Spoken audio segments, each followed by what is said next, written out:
She may not have been given a new post as some anticipated during the recent Workers' Party Congress, but North Korean leader Kim Jong-un's daughter, Ju-ae, looked every bit his successor during the military parade that closed the high-profile gathering.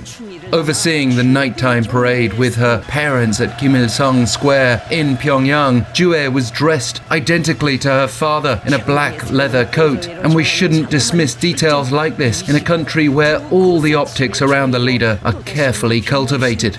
Speaking of which, analysts are seeing particular significance in the way Ju-ae was shown walking down steps in a central position with her father to the side. He would normally be the one in the middle, so it's natural to ask, what message is Pyongyang sending here, if not to portray internally and externally what it knows the outside world is speculating about in terms of the North's next power succession? South Korean intelligence suggests that she is now in the process of being designated as Kim Jong-un's successor, but there remains much mystery. Recent reports even question whether her name might have changed to Ju-hae, if it was even Ju-ae to start with. The point is, we can't say with certainty because North Korea hasn't named her, but it has used other words to describe her honorable status, and a construction project named New Star has been interpreted as a reference to her.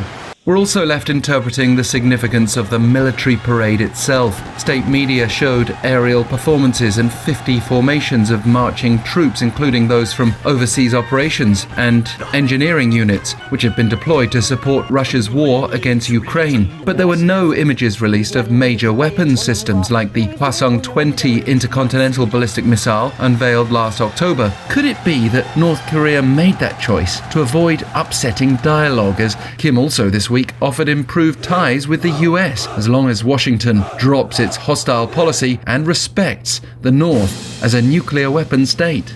As American President Donald Trump is set to travel to this region around a month from now, the White House has reiterated that he's open to dialogue with North Korea without any preconditions. But it seems unlikely that the US will endorse Pyongyang's nuclear weapons, particularly given years of investment in denuclearization-dialogue, and considering Kim's latest comments were also hostile to American ally South Korea. And if Pyongyang's trying to drive a wedge between Seoul and Washington, it doesn't seem to have made an impact, as Seoul's top nuclear envoy just visited Washington this week to discuss policy coordination on North Korea. That said, with Trump and Kim, rebooting dialogue certainly seems to be on the table.